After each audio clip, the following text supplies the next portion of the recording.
Hello, everybody, and thank you for coming today. It's nice to see all of you.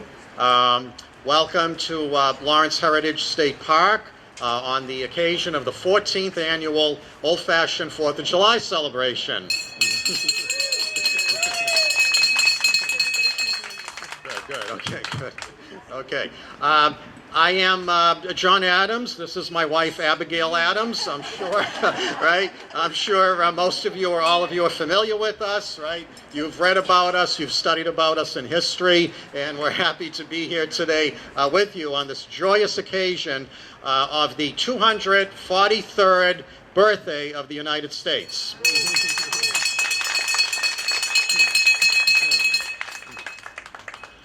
Okay, so again, I appreciate all of you coming today to celebrate this patriotic holiday with us. We appreciate your attendance here as always. I know some of you have been with us since the first one in 2006. Some of you are newer to this, but those of you who keep coming year after year, again, I appreciate it. And those of you who are just joining us more recently, it's nice to have you, and we hope to keep seeing you again as well. Now, I just want to go over those of you who are newer to this, I just want to go over the procedure now for today so everybody knows what's happening. So we will do a few activities out here outside. The national anthem, the flag raising, the Lawrence High ROTC will perform their exercises. And then we are going to have the usual parade around the park here. So those of you who, for whatever reason, are not able or do not want to join us for the parade, that's fine. You can wait out here or come inside and take the elevator or the stairs to the third floor community room and just take a seat up there. Those of you who would like to join me for the parade, after the exercises are done out here, we will line up directly in front of me, in front of the Bicknell clock over there, and we will proceed around the block. Try to stay on the sidewalk, you know, for safety's sake, okay? And then we'll go right around the block, and then we'll come inside, and we will proceed up to the third floor, the community room. Again, if you're in the parade, when we come in, please take a seat upstairs. I'll have some announcements to make. We'll be getting the food ready, and then we will have the buffet lunch. Actually, before we eat, we'll do the public reading of the Declaration of Independence, and then we'll eat after that, and then there'll be some desserts, and then we'll end the afternoon with the free raffles. If anybody did not get a free raffle ticket from me earlier, once we get inside, let me know, and I'll give you the free raffle ticket, okay? So we hope you'll be able to stay with us for the activities today. If any of you need to leave before everything is concluded, of course, that's fine. We appreciate your coming here, and we hope that you all have a good time today. All right, so again, happy 4th of July.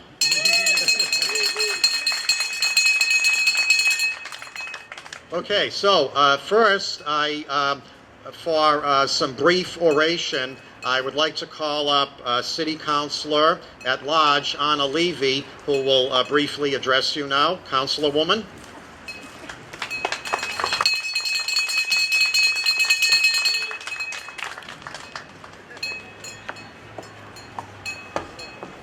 Thank you. Thanks for coming.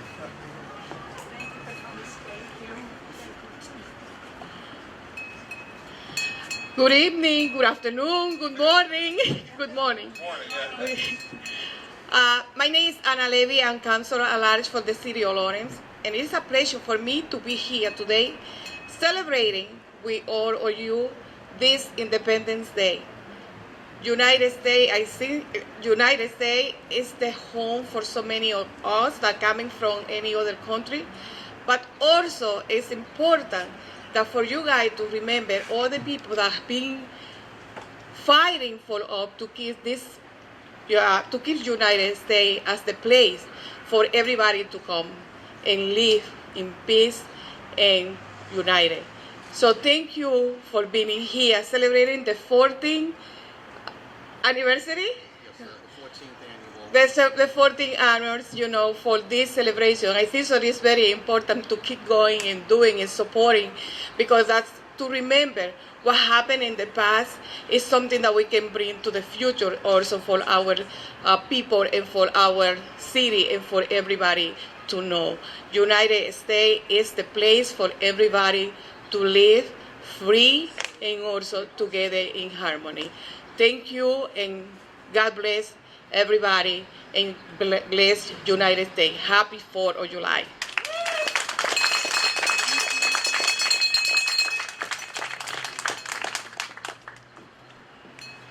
Okay, are there any other office holders here in attendance today who would like to speak? I know Councilwoman Levy is here. Any other elected officials here who would like to speak?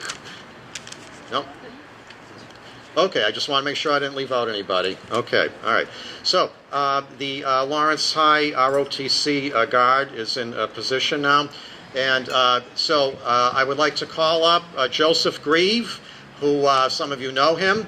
He's a musician, very talented musician. He'll be headed off to college, UMass Lowell, yes, right, in September. And he will be singing the national anthem for us today. So, Joseph.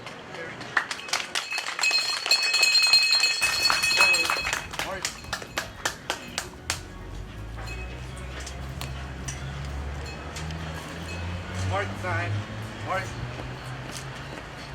Center. Face.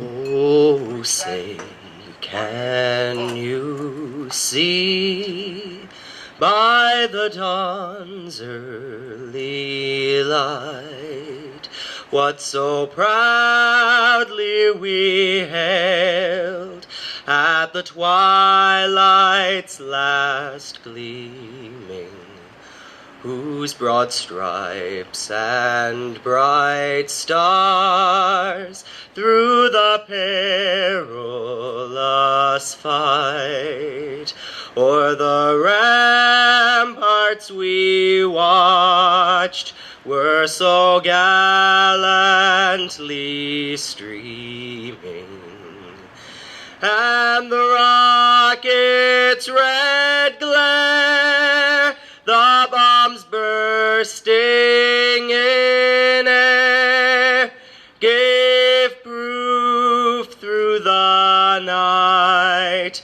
that our flag was still there. Oh, say does that star-spangled banner yet wave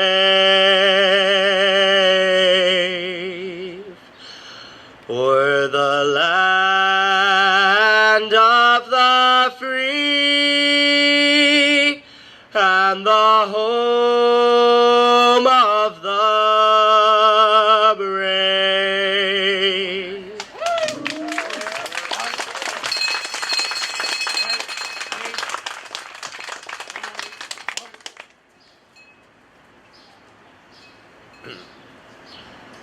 Okay, next we will raise the flag. If there are any volunteers out in the audience who would like to assist with the flag raising, please come up.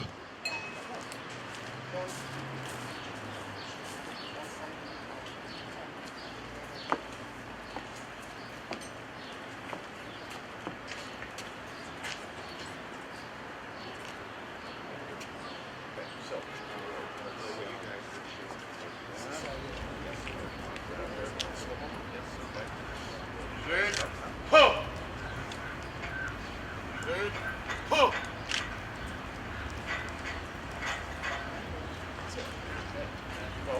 And by the way, besides the Lawrence High School Junior ROTC members who joined us today, I also want to thank the Lawrence Civil War Memorial Guard and the 6th Maine Battery, both groups, for joining us today and for participating in today's activities. Thank you both.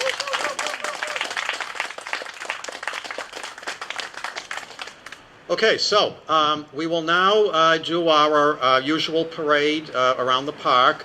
Again, try to stay on the sidewalks if possible. If you do not want to join us, you can wait out here until we come back around the block, or you can start going into the Heritage.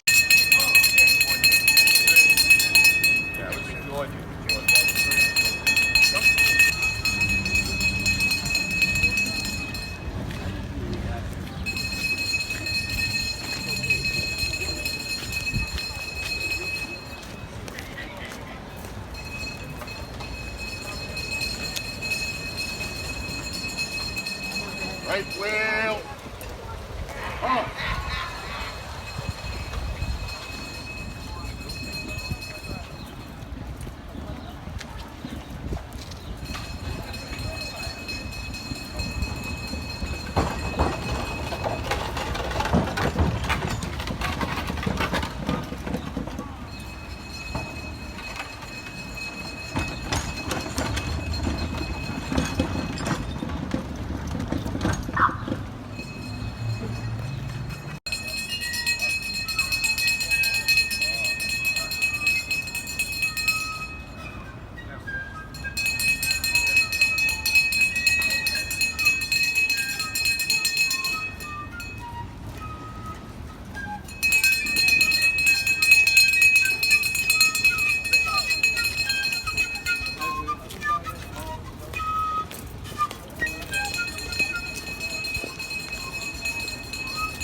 Right wheel. Huh.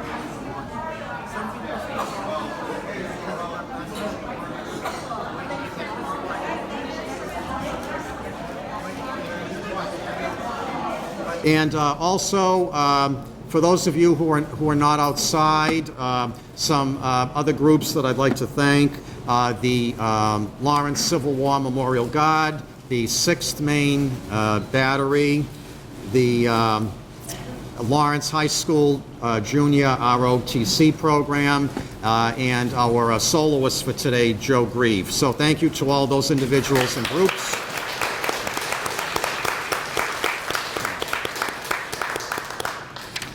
Okay, and some other thank yous that we need to go through here.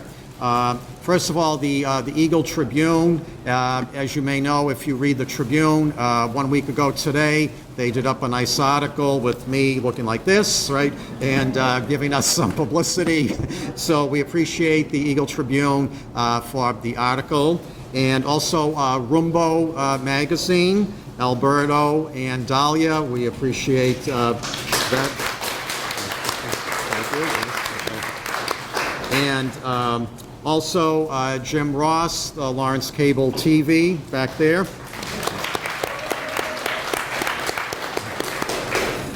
And also the staff here at Lawrence Heritage, who's put up with me and all my demands this week in order to try to get everything ready here for today. So Jim, who I believe is busy in the kitchen right now, the Director of Visitor Services, actually his mother passed away earlier this week, and he's still here today helping us out, and the funeral's tomorrow, but Jim came in today to help do the cooking, so I thank him for that. Dave, and Jim's in the back there right now, just came in. Dave Dees, as you know, we have a park supervisor here. Some of you remember Mike Mitchell and John Farrow. So our new park supervisor here, Dave Dees, who's not with us right now, I want to thank him. And the maintenance staff, thank you, Jim. The maintenance staff. The maintenance staff who has helped a lot this week as well, and Tom Spitaleri, Tom right there. the bicentennial items that you see adorning the walls here in the community room, Tom has graciously loaned us part of his immense collection, his bicentennial collection, in order to add to the atmosphere over here today. So I thank Tom for loaning us parts of his collection. And also the Friends, as I may have mentioned, the Friends of Lawrence Heritage State Park.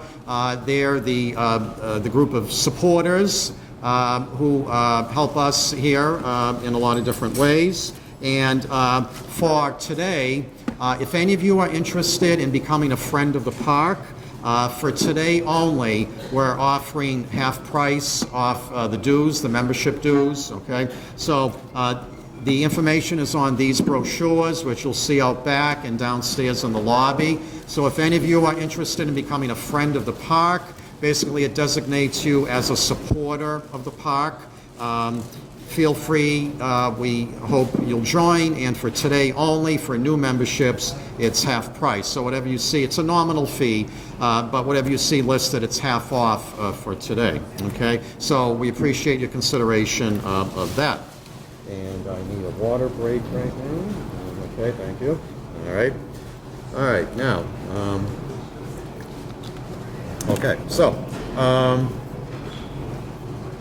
right, now, next, again, while the lunch is being prepared, so bear with me, I just would like to share with you the programming that we do here.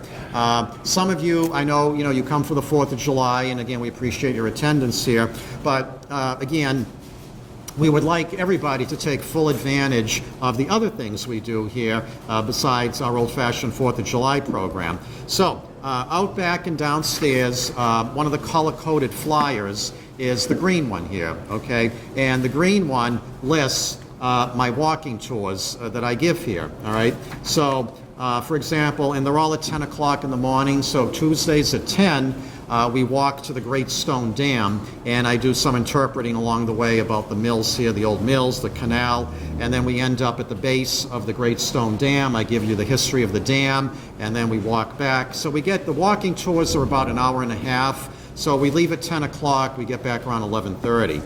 On Thursdays, it's the Gateway to Lawrence walking tour.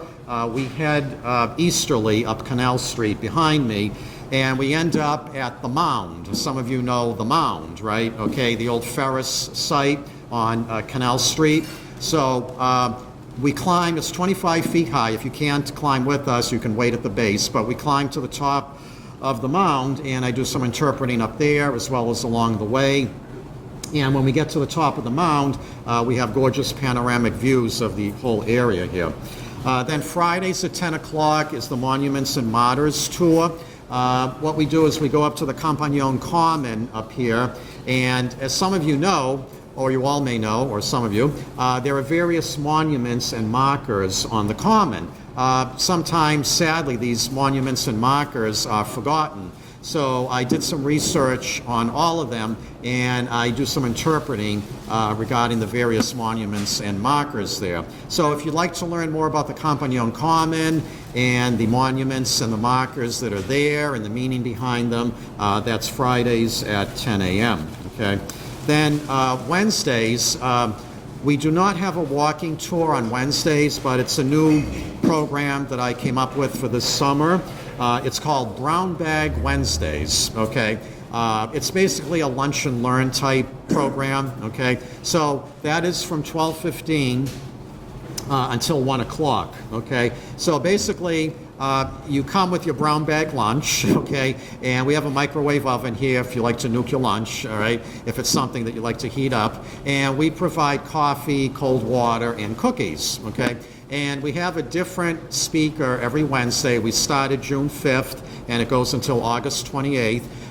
Myself, Jim, Tom Spitaleri, some other people, different speakers every week who will talk about a topic of interest related to local history and sometimes beyond local history. So, and it's very informal. It's here, it's air conditioned, you know. So you do not need to RSVP for it, just show up. And again, very relaxed, very informal. So that is our Brown Bag Wednesdays feature that again is new here this summer.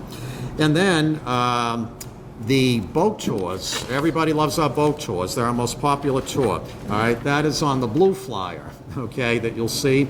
So this you do need to make a reservation for. The boat only holds 18 people, so we do have to keep track of who is signing up to come on the boat. All right, so you need to call us, whoever you speak with, tell us how many are in your party, and we'll take your name and phone number and put you on the reservation list for the boats. All right, and I can tell you now the first three, these are on Saturdays at 10 a.m. at the Bashara Boathouse in South Lawrence, all right? The first three are filled up, July 6th, 13th, and 20th. July 27th, I think, has 2 openings, and then August is pretty wide open right now, okay? So if you are interested, again, you do need to make a reservation. It's free, but again, we do need a count, an accurate count of who is coming, who signed up for the boat ride, all right? So let us know if you're interested in that. Yes? I'm sorry, what was that? Well,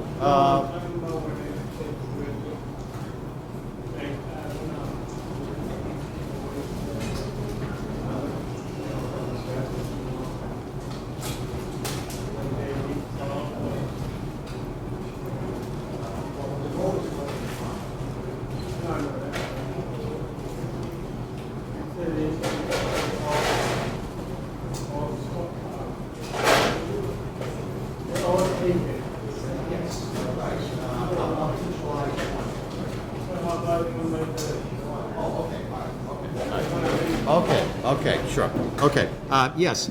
So if somebody doesn't show up, all right. Well, we do ask, when you do call for the reservation, okay, we do ask you that if something comes up and you cannot make it, if you can call us and let us know so we can give you seats to somebody else, okay? Because we do have a waiting list, all right? So yes, okay? So please do call us if you sign up but then you cannot make it so we can give you seats to somebody else, okay? So thank you, yeah, okay.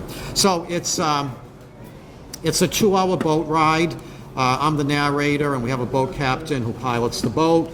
You'll learn all about the Merrimack River, about the development of the city of Lawrence as a textile manufacturing center, about the Great Stone Dam, about the Native Americans who used to inhabit the area, about aquatic life. So you'll learn a lot on the boat tour, okay? Perhaps more than you wanted to know, okay? But better more than enough than not enough, right? Okay, so, okay. Next, we have different exhibits in our gallery, changing exhibits, okay? The exhibit that's there right now, which after lunch, if you'd like to take a look, it's called Visions of the Old Stone Mill, all right? So a group of photographers, the White Light Group, they went to the old stone mill behind me on Canal Street, and they took various photographs and did a very nice job. A lot of them are framed, and they're on public display right now until July 28th, okay? So if you'd like to see them after we have the luncheon, please feel free to go into the gallery and take a look, all right? Some of you may know that the old stone mill behind me on Canal Street, it's the only mill in Lawrence that was built out of stone, okay? All the other mills were built from brick. The old stone mill is the only one made out of stone. It's currently partially occupied, at least, perhaps fully, but at least partially. And it used to house the Lawrence Machine Shop, okay? And they made all the looms that were used in the textile mills here in Lawrence, okay? So, all right. Now, the Brown Bag Wednesday feature does have a separate flyer. If you take a look at the flyers after, it's the beige flyer. So if you want to know who is speaking for the month of July and what the topics are, feel free to grab one of these flyers, okay? Yesterday, I began the July series here, And then July 10th, it'll be Joe Bella, who's standing up in the back there. Hi, Joe. All right. He's part of the Lawrence Civil War Memorial Guard, who joined us today. He'll be talking about Edward D. Soroy, who was a Lawrence native, and he actually fought in 3 different wars, all right? So Joe is going to talk about him on July 10th. Then on July 17th, our own Jim Beauchesne, the Visitor Services Supervisor, he'll be talking about Ralph Fasanella, okay, the famous painter, Fasanella's Lawrence. He'll be talking about him. And then on July 24th, Amita Kiley, some of you may know her, the collections manager from the Lawrence History Center on Essex Street. Her presentation will be History on the Road. So she'll be telling you all about the Lawrence History Center, the archives that are located there, and some things that you might want to know about the archives. And then back to me on July 31st. My talk is Lawrence 101, a primer on the development of the new city on the Merrimack, okay? Before Lawrence was called Lawrence, it was called by various names, Merrimack without a K, New City on the Merrimack. So I'll be giving you a basic 101 on how the city of Lawrence got developed, okay? So again, feel free to join us for as many of those as you'd like, all right? And let me take a little water break. Okay, now, looking ahead to Labor Day, okay, not that I'm rushing summer, okay, all right, okay, but except for those of you who don't like the hot weather, maybe you want summer to go by fast, right? But anyway, but not that I'm rushing summer, but on September 2nd, we will be having the annual Bread and Roses Festival, okay? Yes, right, okay?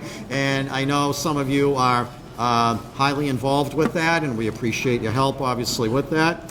That is the annual event on Labor Day that commemorates the Bread and Roses strike here in Lawrence, which happened in 1912, okay? So,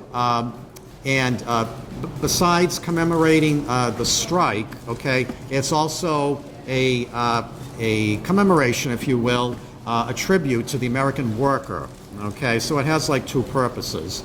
So this will be like the 36th, 37th, somewhere around there, annual celebration of the Bread and Roses Festival, okay? And that's all afternoon, all afternoon on the Common. There are various ethnic food vendors there, musical entertainment. I give walking tours here of the downtown. There are also trolley tours that we give as well, and various demonstrations, things like that. So again, looking ahead, September 2nd this year, that's the Bread and Roses Festival, okay? So, and then other than that, we have, of course, the facility here itself, okay? Some of you I know are familiar with Lawrence Heritage, some of you may not be. We are responsible for about 80 acres of land in the city of Lawrence, okay, scattered all over the city. So besides the Visitor Center over here, next door, we also have a very lovely Visitor Center Park, okay? We also have up the street here, Pemberton State Park, that leads to the Great Stone Dam, and Riverfront State Park in South Lawrence, which also includes Riley Park and the Bashara Boathouse, okay? So we do hope that you will take advantage of our various facilities here in the city of Lawrence, okay? They're for everyone's use, and we hope you do take advantage of them. Here at the Visitor Center, as you may know, we do have 3 floors of exhibits here. And again, in the gallery behind me, we currently have the photography exhibit going on of the old stone mill. Downstairs on the 2nd floor, as well as the 1st floor, we do have exhibits and displays that detail the history of Lawrence, the immigration, the canal system, the water power system, the development of the textile industry here, Native Americans, as well as a lot of other things as well, okay? So today and the other time, if you haven't seen the museum, please feel free to. We are open daily from 9 to 4, free admission, never a fee or a charge for anything here that we do. So again, we hope that, everybody will take advantage of what we offer here to the public, okay? So I think that is everything as far as announcements that I need to make.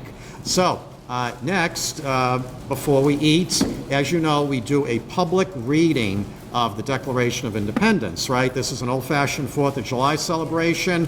One of the things that was done early on, originally, was a public reading in various cities and towns in the United States, public readings of the Declaration of Independence, okay?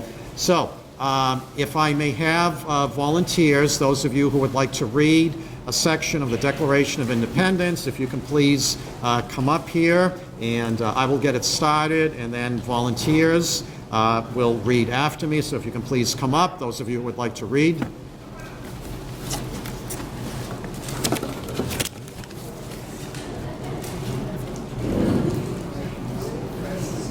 Okay, sure.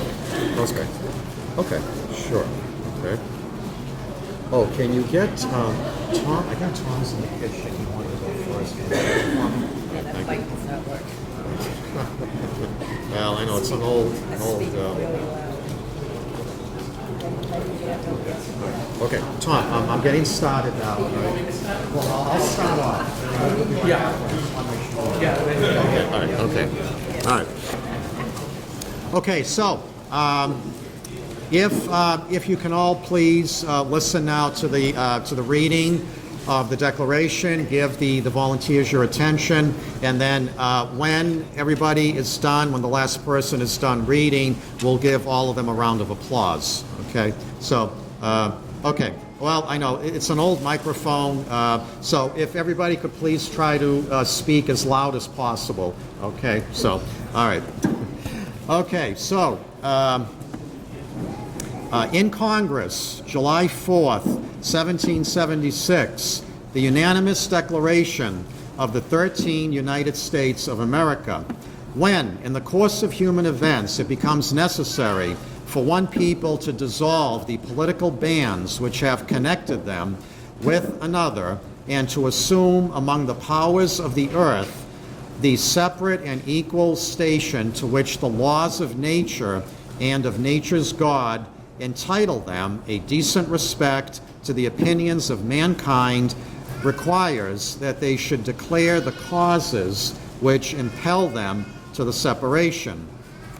We hold these truths to be self-evident, that all men are created equal, that they are endowed by their Creator with certain unalienable rights, that among these are life, liberty, and the pursuit of happiness, that to secure these rights, governments are instituted among men, deriving their just powers from the consent of the governed, that whenever any form of government becomes destructive of these ends, it is the right of the people to alter or abolish it, and to institute new government, laying its foundation on such principles and organizing its powers in such form as to them shall seem most likely to affect their safety and happiness. Prudence, indeed, will dictate that governments long established should not be changed for light and transient causes, and accordingly, all experience hath shown that mankind are more disposed to suffer while evils are sufferable than to right themselves by abolishing the forms to which where am I here? They are accustomed. But when a long train of abuses and usurpations pursuing invariably the same object evinces a design to reduce them under absolute despotism, it is their right, it is their duty to throw off such government and to provide new guards for their future security. Such has been the patient sufferance of these colonies, and such is now the necessity which constrains them to alter their former systems of government. The history of the present King of Great Britain is a history of repeated injuries and usurpations, all having in direct object the establishment of an absolute tyranny over these states. To prove this, let facts be submitted to a candid world. Okay, Tom. All right, so he has refused. Okay. Yes. He has refused his assent to the laws, the most wholesome and necessary for the public good. He has forbidden his governors to pass laws of immediate and pressing importance unless suspended in their own operation till his age to his assent should be obtained, and when so suspended, he has utterly neglected to attend to them.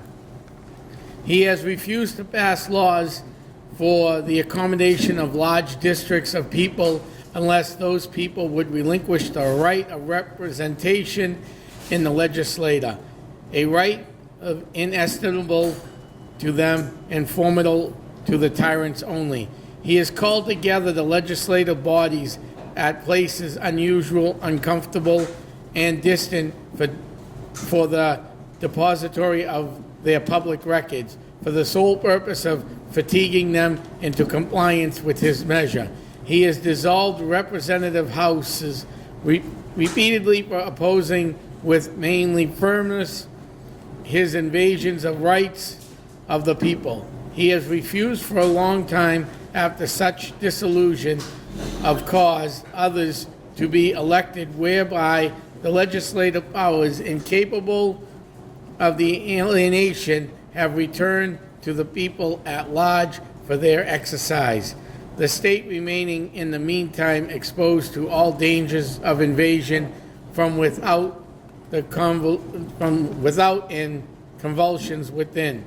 He has endeavored to prevent the population of these states, for that purpose obstructing laws for naturalization of foreigners, refusing to pass others to encourage their migrations hither, and raising the conditions of new appropriations of lands. He has obstructed the administration of justice by refusing his assent to the laws for establishing judiciary powers. All right, Tom, thank you. Okay. All right, he has made judges dependent. He has made judges dependent on his will alone for the tenure of their offices and the amount and payment of their salaries. He has erected a multitude of new offices and sent hither swarms of officers to harass our people and eat out their substance. He has kept among us, in times of peace, standing armies without the consent of our legislators. He has affected to render the military independent of and superior to the civil power. He has combined with others to subject us to jurisdiction foreign to our Constitution and to unacknowledged by our laws, given his assent to their acts of pretended legislation, for quartering large bodies of armed troops among us, for protecting them by a mock trial from punishment for any murders which they shall commit on the inhabitants of these states, for cutting off our trade with all parts of the world, for imposing taxes on us without our consent, for depriving us in many cases the benefit of trial by jury, for transporting us beyond seas to be tried for our pretended offices, for abolishing the free system of English laws in neighboring province, establishing therein an arbitrary government, and enlarging its boundaries so as to render it once an example of fit instrument for introducing the same absolute rule into these colonies, for taking away our charters, abolishing our most valuable laws, and altering fundamentally the forms of our government, for suspending our legislature and declaring themselves invested with power to legislate for us in all cases whatsoever. He has abdicated government here by declaring us out of his protection and waging war against us. He has plundered our seas, ravaged our coast, burnt our towns, and destroyed the lives of our people. He is at this time transporting large armies of foreign mercenaries to complete the works of death, desolation, and tyranny already begun with circumstances of cruelty and perfidy scarcely paralleled in most barbarous ages and totally unworthy the head of our civilized nation. He has constrained our fellow citizens taken captive of the high seas to bear arms against their country, to become the executioners of their friends and brethren, or to fall themselves by their hands. Thanks, Andrew. Wow. All right. Okay. He has excited domestic insurrections. Okay. He has excited domestic insurrections amongst us and has endeavored to bring on the inhabitants of our frontiers the merciless Indian savages whose known rule of warfare is an undistinguished destruction of all ages, sexes, and conditions. Talk a little closer to the microphone. Yeah. In every stage of these oppressions, we have petitioned for redress in the most humble terms. Our repeated petitions have been answered only by repeated injury. A prince, whose character is thus marked by every act which may define a tyrant, is unfit to be the ruler of a free people. Nor have we been wanting in attentions to our British brethren. We have warned them from time to time of attempts by their legislature to extend an unwarrantable jurisdiction over us. We have reminded them of the circumstances of our immigration and settlement here. We have appealed to their native justice and magnanimity, and we have conjured them by the ties of our common kindred to disavow these usurpations, which would inevitably interrupt our connections and correspondence.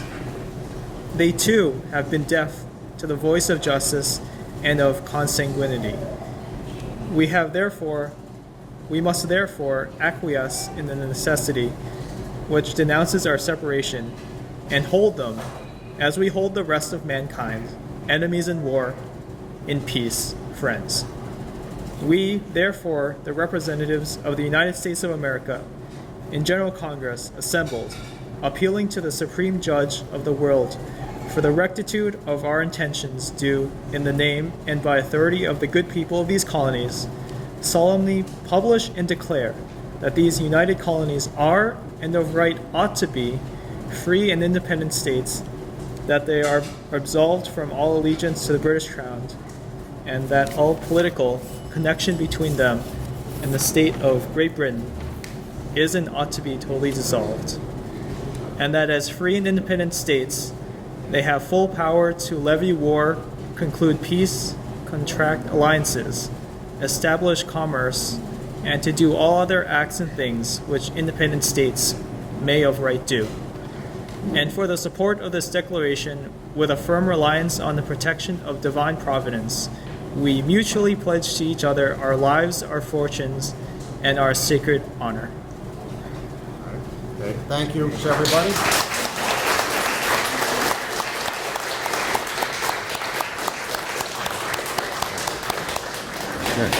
So, yes, thank you to all of the volunteers. I appreciate your assistance with this. And lastly, regarding the declaration, I just want to go through, it won't take long, the list of the signers of the Declaration of Independence. Some of these names you probably recognize, some you may not, but I think they deserve, credit, okay? So, obviously, John Hancock, right, okay, the signature on the Declaration of Independence, okay? And then breaking it down after that, from New Hampshire, Josiah Bartlett, William Whipple, and Matthew Thornton. From Massachusetts, John Hancock, Samuel Adams, John Adams, Robert Treat Payne, and Elbridge Gerry. From Rhode Island, Stephen Hopkins and William Ellery. From Connecticut, Roger Sherman, Samuel Huntington, William Williams, and Oliver Wolcott. From New York, William Floyd, Philip Livingston, Francis Lewis, and Lewis Morris. From New Jersey, Richard Stockton, John Witherspoon, Francis Hopkinson, John Hart, and Abraham Clark. From Pennsylvania, Robert Morris, Benjamin Rush, Benjamin Franklin, John Morton, George Clymer, James Smith, George Taylor, James Wilson, and George Ross.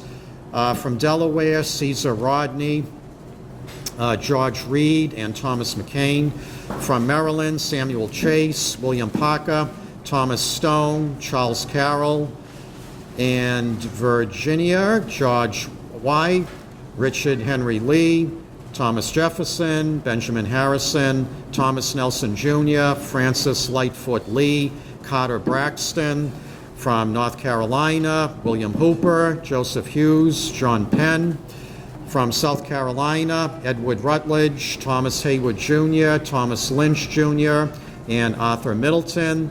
And lastly, from Georgia, Button Gwinnett, Lyman Hall, and George Walton. All right.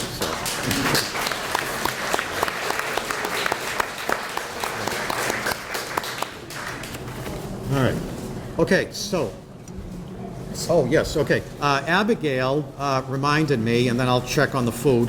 Abigail, my wife here, reminded me to remind you, and some of you probably know the story already. If you don't, Thomas Jefferson and John Adams died on the same day, right? Okay. And what day was that?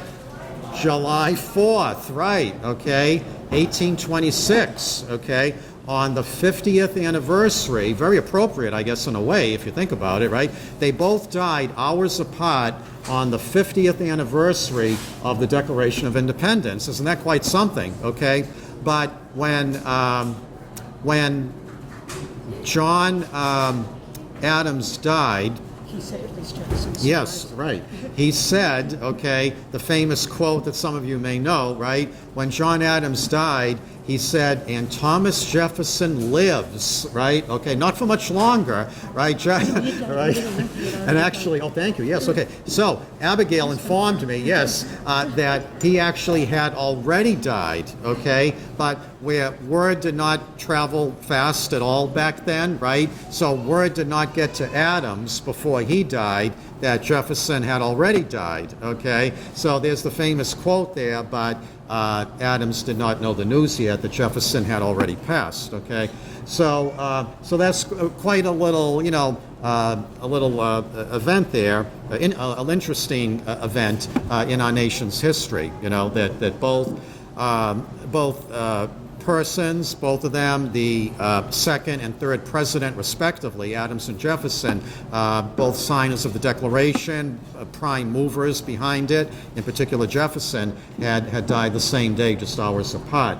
But again, if it wasn't for their efforts, of course, right, and the efforts of all the gentlemen who I named, okay, then, where would we be today, right? Would we all be speaking with British accents, perhaps, right? We don't know that, okay? So again, today, and it's nice to see everybody, all of us coming together to commemorate our nation's birthday, and to give thanks to our nation's founders, our founding fathers, right, for what they did.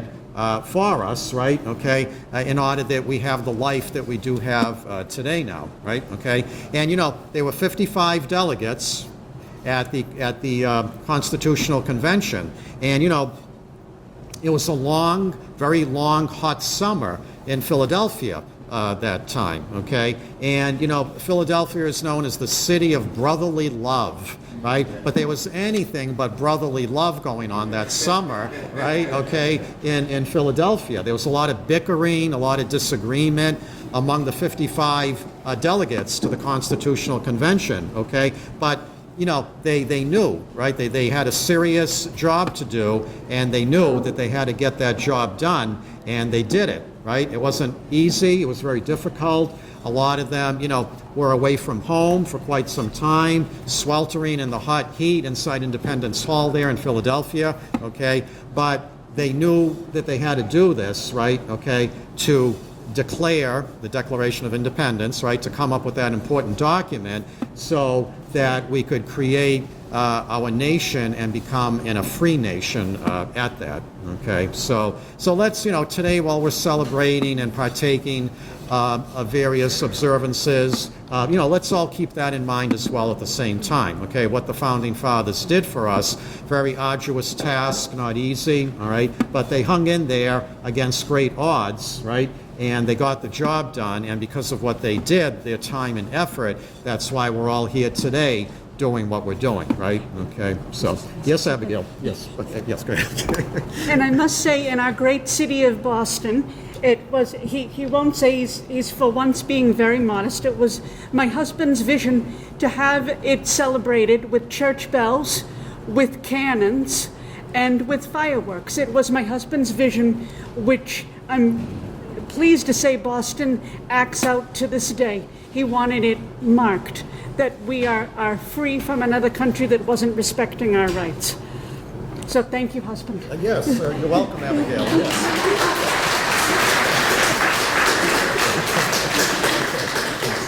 Yes, and I'll just add to that, I being John Adams, I predicted, okay, and some of you may know this about me, you may have read about me in the history books about what I'm about to say, but, I predicted during the time there that the United States would take great pride in this day and would celebrate it with great fanfare. But a lot of people wrote me off at the time. They're like, no, what are you, crazy? We're not going to be celebrating the 4th of July. What does it mean? They didn't take it seriously, But I predicted back then, I said, our nation, all right, it may not happen right away, and it did not happen right away either. It was very incremental, our celebration of the 4th of July here in the United States, But I predicted back then, I said, we as a nation, we're going to take this very seriously, even though we may not right away. And in the years to come, we are going to have a big celebration on this day every year. And see, I was proven right? Okay, right? All right. The United States now, there's celebrations everywhere, right? Not only what we're doing today, but across the great land of ours, everybody is celebrating today with great fanfare, including, as Abigail said, in Boston, right? And some of you will be watching the fireworks tonight, Keith Lockhart and all that, right? Okay, so, and we're very happy to see all that we're coming together today to celebrate, okay? So, all right, Abigail, yes, anything else? Oh, okay. Oh, okay. All right. Yes. All right. So, I would be remiss if I did not mention this as well. Abigail reminded me. Now, Abigail and I, we had a prolific correspondence going while I've been busy, right, with the American Revolution, okay, doing what I can, right, for the 13 colonies and trying to get our nation going, right, okay. So Abigail and I, she was in Braintree with the kids, trying to bring up the kids at our homestead in Braintree, which later became Quincy. And although Braintree does still exist today, but so I was away, real busy, and Abigail and I, the volume of mail going back and forth between us, it was just very voluminous, right? Okay, so Abigail warned me when I was at the Constitutional Convention that hot summer in Philadelphia, 1787. Okay, Abigail warned me in one of her many letters. She said, "Now, John, don't forget the ladies, right? Okay, all you guys, 55 guys, right? You're putting together this document, right? You're creating you're getting freedom for us, right? Declaring our independence from Great Britain. But it's not all about the guys. It's not all about the men. Remember the ladies, right? Because Abigail said, if the ladies aren't remembered, if they're neglected, it's possible they could rise up in revolution, right? Okay, cause a revolution, and then, oh my God, can you imagine, right? There'd be all this uproar, all the ladies, right? That they would foment a revolution, okay? So Abigail warned me, but, I was outnumbered at the Constitutional Convention, and, so unfortunately, much to Abigail's chagrin, the ladies, unfortunately, were not given any consideration. But I did try, but I was outnumbered, So, for example, it was only still men for a good part of our country who got the right to vote, for example, right? Okay, women were not given the right to vote nationally until 1920 with the passage of the 19th Amendment. Some states had given women the right to vote before that, like Wyoming, for example, was one of the first states to give women the right to vote, okay? But nationally, it was not until the 19th Amendment was ratified in 1920, okay? So unfortunately, the women were neglected at the convention, but in due time, starting with the Seneca Falls Convention in New York in 1848, Elizabeth Cady Stanton and Lucretia Mott, they began the women's rights movement in our country, and then it just continued on from there, and then again with full voting rights in 1920. So thank you for reminding me about that, Abigail. Yes, okay. All right, let me check on the food. I think I'm smelling it, so I think it might be ready. Let me just check, and then we'll start the buffet line, okay? All right.